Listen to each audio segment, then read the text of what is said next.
Appreciate you joining me today. Hope you're doing well. We are going to be thinking about Aaron today. We're still going to be in the same chapter that we're looking at in Exodus as the Lord speaks to Moses, but we're going to look at Aaron. Today's hymn that we're going to have is Zion's Call. Zion's call sweetly rings over land and sea, bidding us look to realms above. While the light from the throne shines for you and me, let us list to the call of love. Zion's call is ringing, clearly ringing, coming from the throne above in heaven above. While we hear it ringing, clearly ringing, let us heed the call of love. Once again, I'd like to look at the next verses. On the road to the goal, burdens we must bear, but we have help from realms above.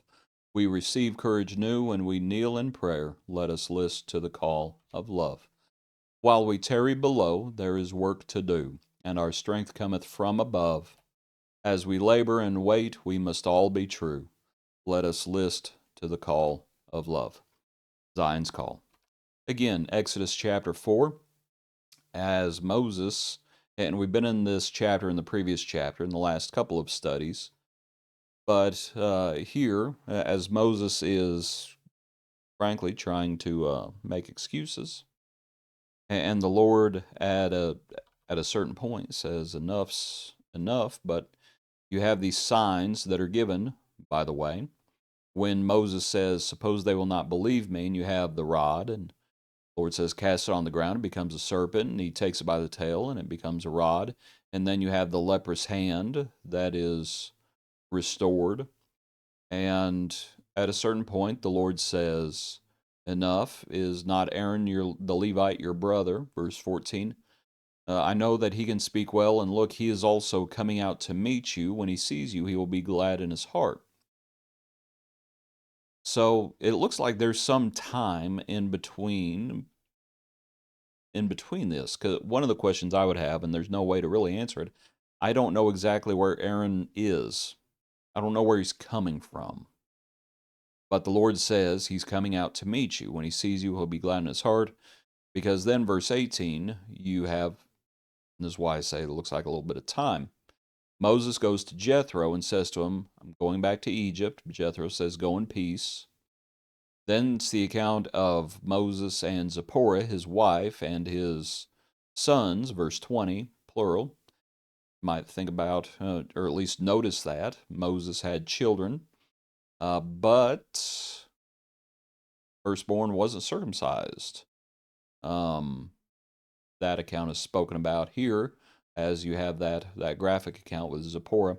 Let's start reading in verse 27 now. After that happens, after Zipporah circumcises the child, hastily on the way, verse 27, and the Lord said to Aaron, "Go into the wilderness to meet Moses." So he went and met him on the mountain of God and kissed him. Okay, the Lord had said, Aaron's coming. When he sees you, his heart will rejoice. So that's this. The Lord told Aaron, "Go to meet Moses." Moses told Aaron all the words of the Lord who had sent him, and all the signs which he commanded him. Then Moses and Aaron went and gathered together all the elders of the children of Israel. And Aaron spoke all the words which the Lord had spoken to Moses. Then he did the signs in the sight of the people. So the people believed when they heard that the Lord had visited the children of Israel, and that he looked on their affliction, and then they bowed their heads and worshipped.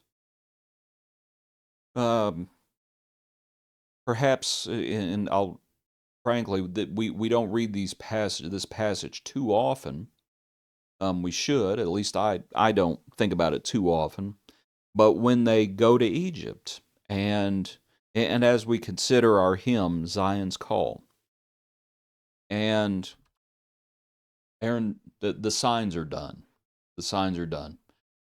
That Aaron spoke all the words which the Lord had spoken to Moses, and then he did the signs in the sight of the people. So the rod and the leper's hand, and the people believed. Remember in the New Testament when the people wanted to see a sign, and Jesus said, "No sign will be given to them except the sign of the prophet Jonah." And of course, talking about as Jonah was 3 days in the belly of the beast, so the Son of Man will be 3 days in the belly of the earth, and of course, he would be raised again. And you have a sign. When Jesus sends out the apostles, it says that he went with them confirming the word. And you have the signs. So you have the signs being given, the ultimate sign being the death and the resurrection of Jesus himself. We could also include the ascension, as you have the angels speaking. Might think about Nathaniel, what the Lord says to Nathaniel when he first meets him. You'll see the angels ascending, descending, but you have the signs. The people, to their credit in this passage, when they hear what is said, and they see the signs, and they believed. They believed. And there's something to be said about that. For us, will we believe the signs? As we hear, will we believe? Will we believe? The signs have been given. No, we weren't there. We have to walk by faith, not by sight. But there are those who doubted, Thomas, and we know what the Lord says to Thomas. You believe because you've seen. Blessed are those who believe even though they have not seen. The signs are given. The way the book of John ends, Jesus did many other signs, but these signs are written, notice, that ye may believe. It's been written down. It's been recorded. The witnesses, that which we have seen, that which we have heard, that which we have touched. The witnesses. Moses, Aaron coming to the people, coming from Midian. It's been 40 years. Moses is real concerned. What if they don't believe? And the Lord says, these are the signs. Do the signs. He does the signs. They speak to the people. And they believed. Not only did they believe, when they heard that the Lord had visited the children of Israel and that he had looked on their affliction, they bowed their heads and they worshiped. And good for them. That is a good thing. They worshiped. And we recognize from John chapter 4, the woman at the well, as it talks about those who worship will worship in spirit and truth, and that God is seeking such to worship him. The Lord is looking for worshipers. Our God is a jealous God, and he is worthy. He is worthy of our worship. He was worthy of their worship here in the book of Exodus. They saw the signs. They believed. They worshiped. We believe the signs, and we worship. We serve God. I consider it. Zion's call sweetly rings. As we consider the hymn, over land and sea bidding us look to realms above, while the light from the throne shines for you and me, let us listen to the call of love. There are burdens we must bear, but we have help from realms above. Aaron was going to help Moses. Moses was going to put the Lord's words, effectively, I believe the Lord says, into Aaron's mouth.